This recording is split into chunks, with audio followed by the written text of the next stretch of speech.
what that was supposed to do is give you a vision of what we have in mind for the site.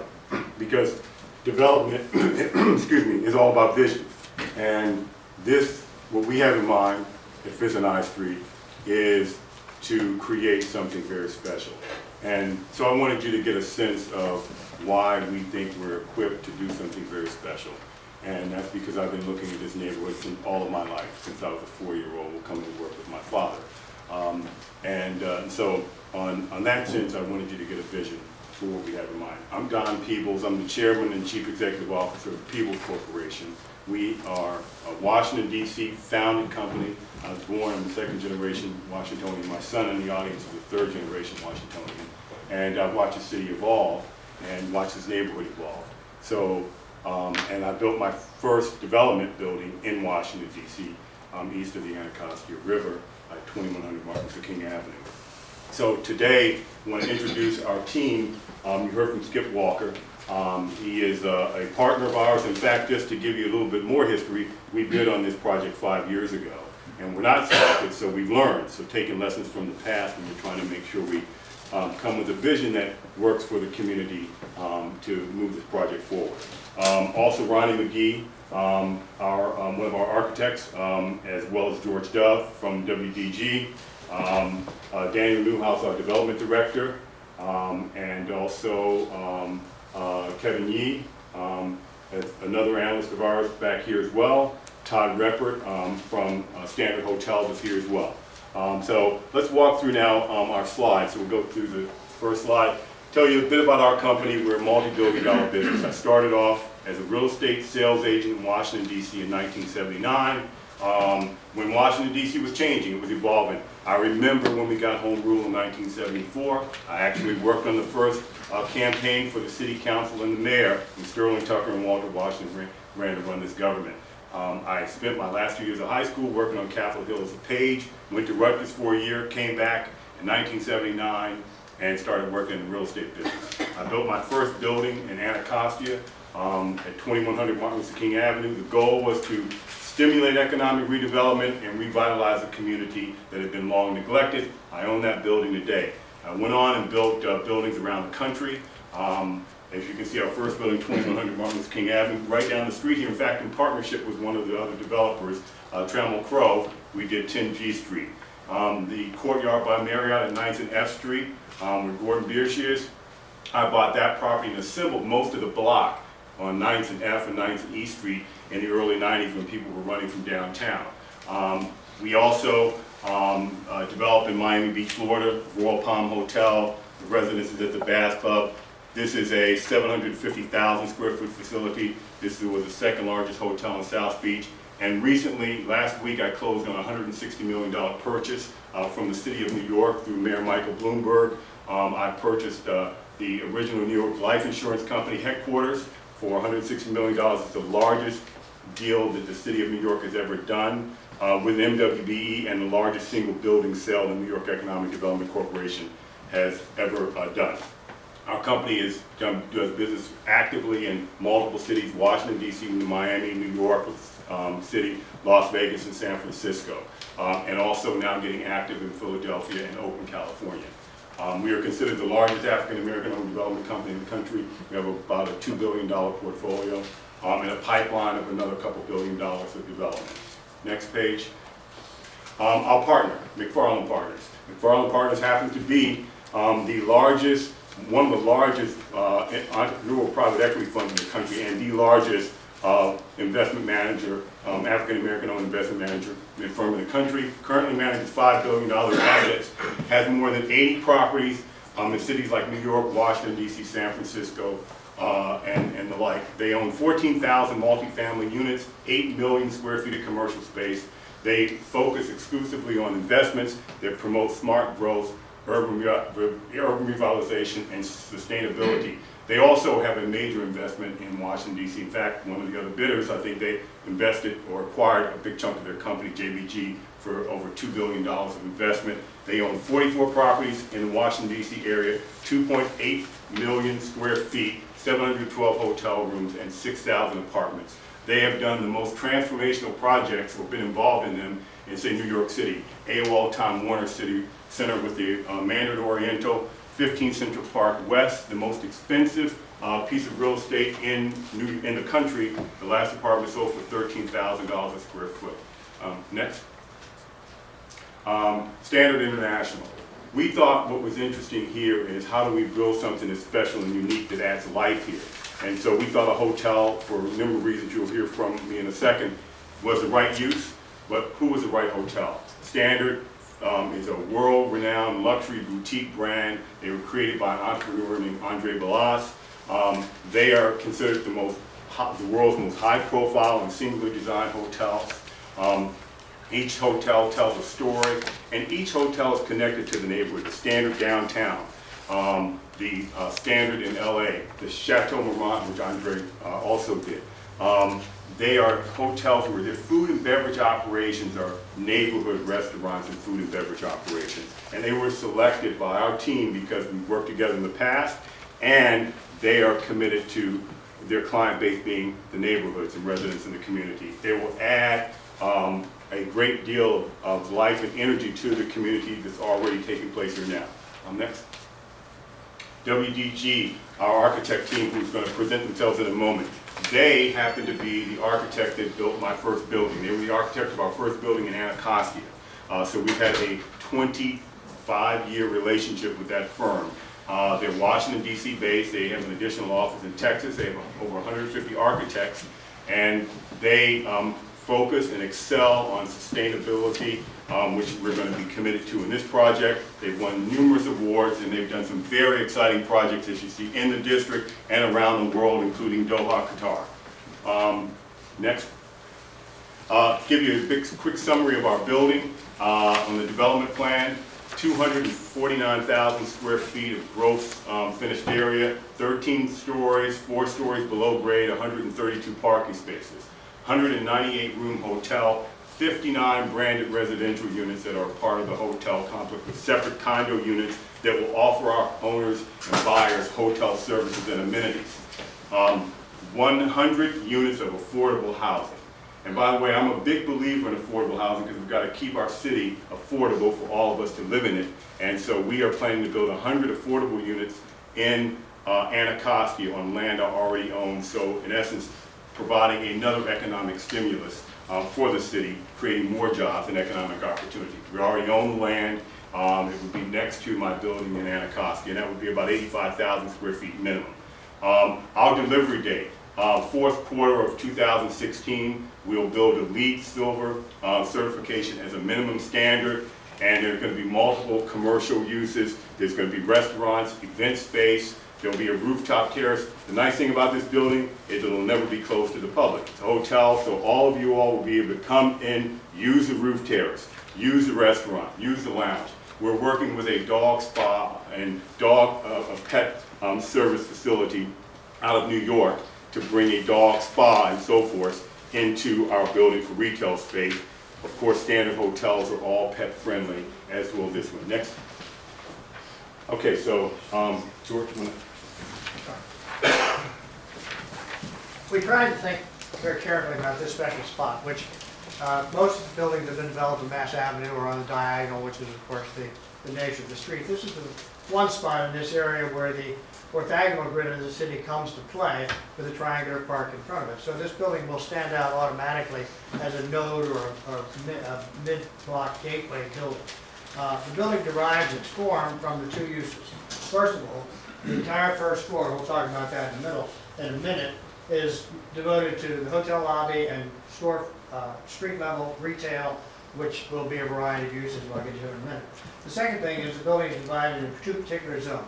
One zone on the western side of the building is the residential component, which has its entrance on 4th Street and does provide a clear anchor for that strategic corner of the building. The eastern portion of the building is the hotel component primarily. The building character here is defined not by planes, which we so often see in DC, but because of the variety of room sizes we have, we're actually creating significant depth in the facade of the building, both throughout the middle of the building and as it gets to the top of the building. As we mentioned, the top roof area is devoted to public amenity space, and the ground floor is the retail component. The next slide will tell you how the first floor works. Here's the main hotel lobby. Here's the residential lobby, the corner retail is here, the other retail is here. There's plenty of room here for outdoor activity that brings the building closer to the community in particular. I think that's how we're done with it. No, okay, now we're going, okay, so now, I want to talk about community benefits very quickly. The parks, the two parks, Seton Park, we look at as a kid-friendly park, and Milan Park, which would be a dog-friendly park. Our plan will be to pay for them in full, to spend whatever it costs. If we all agree it should be built there, we will build it. I will contact the Secretary of Interior, and I will work and help the city move that along. But whether they own it, whether the city owns it, we'll adopt it, we'll pay for it, and we will do the overall maintenance of the equipment and so forth there on a continual basis in perpetuity. And as long as we are, here with the hotel here, we'll sign an agreement to that effect. The community will also have access to event and meeting space within the hotel. State-of-the-art spa and fitness center where members of the community will be able to utilize it. Neighborhood-oriented food and beverage restaurants and the like. Environmentally sensitive and off-site affordable housing. Finally, and that last slide I think is these are the plans for our park. You'll be able to see them online because I'm running out of time, but there are plans for our park, for both of these parks already in place, and you'll be able to see them online. Last page. I think that's it. Okay, so in short, in closing, we will generate, the beauty of a hotel is to generate long-term permanent jobs. 385 full-time permanent new jobs. They will be union jobs. 650 jobs during construction. We will pay over $8 million in taxes to the District of Columbia. That is $6 million more than a non-hotel use. We will have a DC hiring plan, resident hiring plan. We will focus our goals on certified business enterprises, certified contractors plan, and a DBE plan for hiring plan with our contractors. We will support and emphasize DC-based businesses, and the beauty of our project is it will be incrementally value add to the community in terms of home ownership here. The values will go up because of the amenity that we will be bringing, and we're bringing architecture that is very cutting edge, very expensive to build, and setting a new standard. And with that, thank you very much. Thank you very much.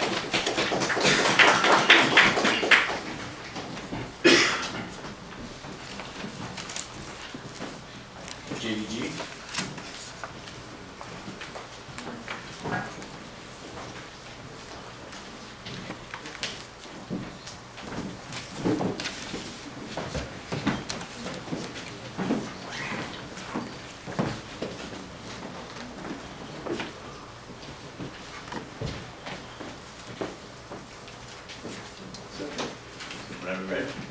Good evening, everyone. My name is Marty Teray with the Marty Teray Company. We are a CBE based in DC, of course, downtown.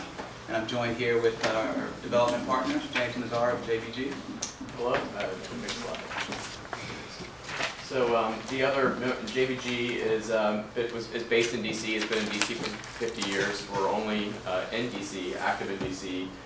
Invested in really making great places to live, work, and shop in the district. We're a fully integrated investor, manager, owner of real estate in the firm, and do all types of uses. We're joined in our team by Morris Adjmi Architects, internationally renowned architect out of New York, and Eric Colbert and Associates. That team is working with us on another project, actually 2 other projects in the district right now. It's worked very well together, and very good at understanding contextual architecture and historic places. And also both have a lot of experience in working with communities and historic districts. So I think that they'll be a great addition to our team, as well as park construction and all of our various development partners, which we'll talk about further in the presentation. Experience-wise, both of us, Madi and JVG, has had extensive experience in the district, ranging from Madi's experience at Gallery Place, our projects in the 14th and U areas. This one on the right is actually the Atlantic Coming project that Morris Adjmi and Eric are working on now, which is under construction at A and B. Our process is very community-based. We believe that's what makes our projects stand out and add value, and that the retail in those projects is a significant portion of the value created for us and for the neighborhood. In each of these projects, Louis at 14th and U, Trader Joe's was brought to the neighborhood and is getting much excitement, and it'll be opening in a couple of months. Atlantic Plumbing, we brought a significant amount of arts uses in the theater, which we're hoping to announce any day now, as well as some art studios, and Gallery Place goes without saying the amount of impact it's had on the neighborhood. Next. The vision for the project, from the very beginning, we went out and decided to go talk with all of the ANC members, not once but twice, and community groups, neighboring, neighbors, business owners. And what we came back with is that local retail, parks, public space, iconic retail, architecture, and local jobs and community engagement were the most important things that really stood out to us during our conversations. So, just to talk about retail, one of the things in talking with a lot of the ANC members and community groups was local retail. So, in reading the RFP, what came back to us was that an organic grocery was something that would be important. It's a smaller format, it's something that kind of makes sense for the community from where Mount Vernon Triangle is now and moving forward. And so we have been working with Yes Organic. They're part of our proposal, and they're excited to be in this neighborhood if we're so fortunate to win the proposal. Next is bicycle space. I can't remember how many community members that I've talked with that came back and said, oh, it'd be great if we could have bicycle space stay in the neighborhood. So we went and talked with Bicycle Space, and they're currently now located on 7th Street in one of Doug Jamal's buildings. They've got 2,000 square feet, which is a deduction from the building that they were in with Equity Residential. So we are proposing that they come with us. Their lease actually ends at the time that this building delivers, and we're giving them 4,000 square feet for a retail space as well. And so they're a part of our proposal as well. Then we're also proposing to have an independent coffee shop as well. It's just the whole thing about our retail mix is really trying to just focus on community. It's not about high flash, it's just about how do you help add value, not to just the site, but to the community. And I think that where Mount Vernon is really going is really about trying to create families. So, next slide. So public space, obviously everyone's got public space as part of their proposal. We tried to do a couple of things. One, we have obviously an interior courtyard, which is actually open, and James will talk about that, open from the street, and you're able to walk in, pedestrians are able to go in, for instance, to Yes Grocery or Bicycle Space and actually go into the courtyard with free Wi-Fi and seating, etc. But then also we said that's not enough public space, so we of course decided to do both parks as well, and we're contributing dollars to that effort and contributing our landscape architect for the efforts to redo this park. And so then the conversation became, how do we actually take that a step further and not just talk about it? So we already went to the National Park Service and talked to them and asked if we could form a public-private partnership with them. They said, of course, said yes, kind of gave us the parameters and gave us a letter of support, which is included in our proposal as well. So we just kind of went a step further to figure out how that actually works. Also, we're talking about setting up a streetscape grant program for the businesses along 5th Street. I know Silo is opening up hopefully shortly.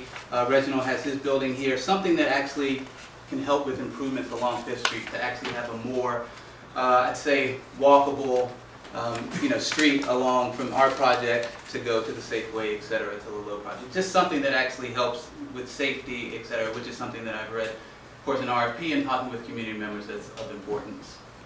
Next slide, please. All right. Our team is dedicated to outstanding contextual, high-quality design, and we believe that the team we've engaged as part of our team is exactly equipped to do that. The exterior of the building, which we have an image on the next slide, is a gray limestone panel, which really gets at the historical DC past, obviously, but has a modern twist on that.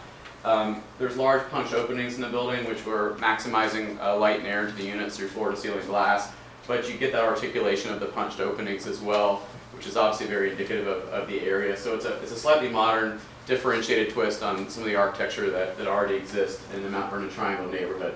Our ground floor program includes 13,000 square feet of retail, which wraps a significant amount of I Street as well as 5th Street, and including the interior courtyard that's in addition to that 13,000 square feet that Monty spoke of, which would be open through the retailers. So we minimized our back of house and our lobby space as much as possible in order to provide, and all of our access comes off the alley for the parking and for loading in order to maximize that retail square footage. Our public space, as Monty went into detail on, really focuses on maximizing the sidewalk widths for we do imagine that being a very active space with the bike shop the cafe, and even vegetables and flowers and things like that that you would expect outside of a market. And the courtyard space is, we talked about, open to the public, an area for seating and relaxation, a place that you can go and kind of get away from the traffic on the street. Our residential mix includes a mix of studios, 1 bedrooms, 2 bedrooms, and 3 bedrooms. 3 bedrooms are something you don't see very often in this neighborhood, and given the way that Mount Vernon Triangle is evolving, as Marty was talking to earlier, we see there is an opportunity for families and younger couples to stay in place. So that's a large component of our project and our affordable housing mix. Sorry, next slide. Next slide is an image of our first pass at the design of the building. Obviously, we expect to be very engaged with the community as this evolves over time. The images to the right are more inspiration that we drew in terms of what we wanted to, what we envisioned in terms of light and air, but also that little bit of contextual design to the neighborhood. Not too modern, but something that is more reflective of today's times. Some of the feedback we had was regarding the public process, and in addition to any sort of BZA process that we'd be going through in the district, we're proposing a number of community charrettes for the park space and the building design, and we'll get to that a little bit later as well. For community benefits, we've got 27 affordable housing. Affordable housing units. We've actually got 273 units as part of our proposal. We've got 409 construction jobs, 27 permanent jobs. We're working with SOME out of Ward 8 for their jobs training program, and also Goodwill of Greater Washington as well, to help make sure that all the jobs or majority of the jobs that we have here on site are actually filled by DC residents. We have got, of course, the public space parks improvement that I spoke about, and local retailers, bicycle space, and Yes Organic. And we have already set up a website which should be going live this week to help us, give information to the community and hopefully be able to have exchange back and forth that way. And then also, if we're fortunate to win, we would work with the ANC to figure out the best way to communicate. Next slide. So project summary. Like I said, this is really about a project that's really focused on the community. Something that actually I think makes sense and adds value to where we think talking to the community that Mount Vernon Triangle is going to, and that is not just for singles. It seems like it's the neighborhood and the people that are living here are growing and having families, etc. And so that's the whole genesis, if you will, of our project. And so we've got 271 units, 27 affordable housing, and we're we've gone out and talked to as many community members as we can, and we hope to continue to do so. Thank you. Would you gentlemen have additional time if you want to discuss anything else? Okay, thank you.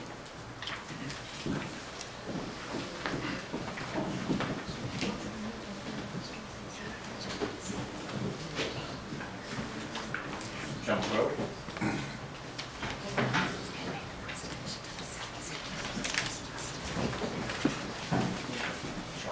guys want me to start off the video or the song?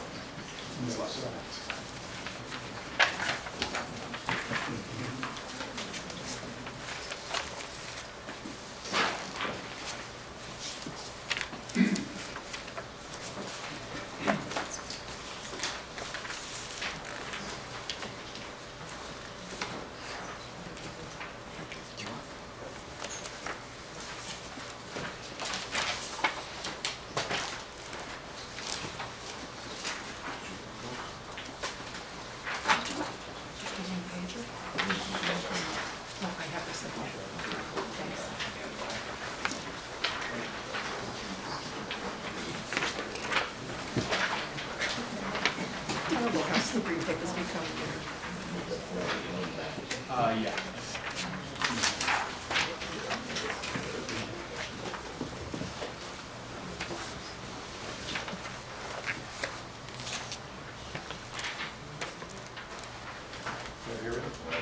Great. Good afternoon. Good evening.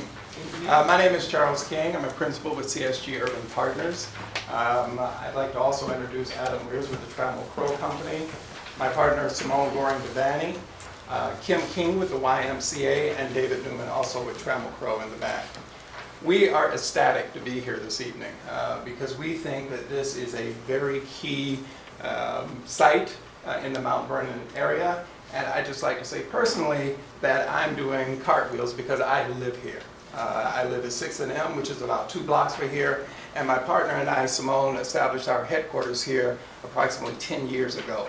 So we have seen this go from what was a very pioneering neighborhood when we moved in. The first year we were here, believe it or not, the house right next to us, the converted townhouses, was rated 8 times as a crack house. And we endured that. And now we look around and we're like, this is incredible. I actually helped renegotiate the City Vista property when we was in NCRC. So this truly is our neighborhood, and we are just ecstatic because I have walked past Fifth and I lot now for years. I've endured, and we are now finally going to get something done, and that's great. To introduce the rest of our team, the YMCA is one of our retail partners. Clark Construction will be working with us on this deal. Leo Daly is our architect, and Wiles Minch is our landscape architect. Next slide, please. Our team is a great team. We didn't put together our team for this project. Trammell Crow and CSG have worked on a number of projects throughout the city of Washington, D.C. over the past 8 years. The shops at Dakota Crossing, if you've been to Costco, and if you haven't, please do, especially for Christmas time. We did the Courtyard Marriott at the New York Avenue Metro, which is now the Gallaudet Metro. We're working on a residential tower in Southwest and 2 or 3 other projects in the hopper. We have a great working relationship, very successful, and we plan to continue doing that. As I said, CSG is headquartered right here, about 1.5 blocks at 5th and L. We have a genuine connection to this neighborhood. It is not a factor that, you know, we bring up with any amount of hoopla, but we're happy to be here, and we're happy that it's changed and has changed. We're CBE and LSDBE certified and have been since we started 10 years ago. And we have a track record of outreach and involvement, as I said, that started with City Vista. Trammell Crow, as many of you know, is one of the largest development firms in the country, 65 years old. They've been operating in the district for 35 years, over 20 million square feet of development locally, and probably the most prolific developer of speculative office in the district, which will be important as we go through our slides. But we're very happy to be here as a team, and we're very happy about our project. Next slide. Just to let you know what our team experience is in Mount Vernon, each of these icons represent a project or an activity that we have in this area. Here's where the site is, 5th and I. Here's our headquarters. Each of the diamonds, blue diamonds, represents Wiles Minch's experience. Each of the green represents Leo Daly, and all the red stars are Trammell Crow's projects. So we're here, we've been here, and we're going to continue to be here. Next slide, please. So the building in our proposal is unique. It's a 195,000 square foot trophy mixed use project. The first floor is about 10,000 square feet of retail, community, and daycare use, which we'll talk about more. And above that is 11 stories of Class A office. And no, we don't think it's crazy at all to propose an office use for this site. In fact, I think one of the things that makes this site so exciting and unique is the fact that it's flexible like that. It's a very rare thing that you find a development opportunity like this that can do so many different things. So when we came into this, we didn't have any preconceived notions about what our building had to be because, you know, we're a certain kind of developer. We looked at this as what use would create the most value for this site. Whatever that is, that's what we should be doing. So when you look at apartments, you look at condos, you look at hotel, you look at office, it's very clear. The use that creates the most value for this site is an office use. Now, if you create the most value, you can pay the most money to the district, you can put the most money towards a community benefits package, and you can create the best outcome for everyone. So, you know, that's one thing, right? To just raise your hand and say, I've got the biggest number. But it's another thing to actually make a commitment to taking some of that value that you create, and what do you do with it? How do you put that towards public benefits? So, in order to get a community benefits package that is robust, that is significant, and that the community would be a fan of. We've had, before we walked into this room, actually the slide says 10, Charles corrected me last night, it's more like 12 or 15 different meetings with ANC commissioners, with the CID, with other landowners in the neighborhood, with former ANC commissioners, with anyone who we could get in front of us to talk about our proposal and to say, what should our community benefits package have? Next slide. Sorry, I was... So there's a lot of components to it. I'll run through a few. Charles will hit the next. The first part is a $2 million commitment to the creation of new parks and open space. So you've heard everybody saying Million Park and Seton Park. I think that's really cool. The fact that we're all in the same kind of boat, you know, it's affirming. But I think, you know, part of this is you got to put your money where your mouth is, right? So we are making a solid $2 million commitment to the creation of new parks and open space. We're actually proposing 3 new park locations. I think the Million and Seton Park are great ideas. We talked to the National Park Service as well. And I think whether OP and DMPED are able to figure it out, or whoever the winner is cuts a deal with NPS, I think that's a wonderful idea. We also want to create a new park at the district-owned parcel at 3rd and K. And I think the main point here is a $2 million commitment to creating new park space. It's not just a soft commitment, it's a real commitment. The second part is a $1 million commitment to affordable housing. So obviously we're proposing an office building, we're not creating any affordable units, so we knew we would have to step up. So a 7-figure commitment to write a check to the Housing Production Trust Fund is a big part of our benefits package. The third component is a commitment to ongoing community engagement. So this will not be the last time that you see us. I think one great way for us to do that is through the parks, right? Through the commitment that we're making to create new park space, we have an opportunity to set up a series of meetings with the community. We can work through the A&C. We can get together in small group formats and large group formats and talk to everybody who lives around here to figure out what is it that you want in your open space. And then probably the most important part of our benefits package is our partnership with the YMCA. Charles will talk a little bit more about that. When we first started looking at the RFP and got together, put our heads together and decided what we were going to do programmatically, we went out immediately and started talking to Marge and Michelle and Alex and said, what is it you want? What I know what I think we want because I live here and I want this, I want that. And then one of the first things they said was daycare. And the light bulb went off because Simone and I have been working with the YMCA of Washington, D.C. for the last 8 years. We just completed the Anthony Bowen YMCA, which is on W and 14th, and if you haven't seen it yet, please do. And they have one of the most incredible state-of-the-art daycares in the city and probably in the region and maybe even in the country, because otherwise Common have come and viewed it. And that's why Kim King is here, because she's one of the executives at the Y. So I immediately rushed over and I talked to the CEO, Angie Reese Hawkins, and I said, I have a great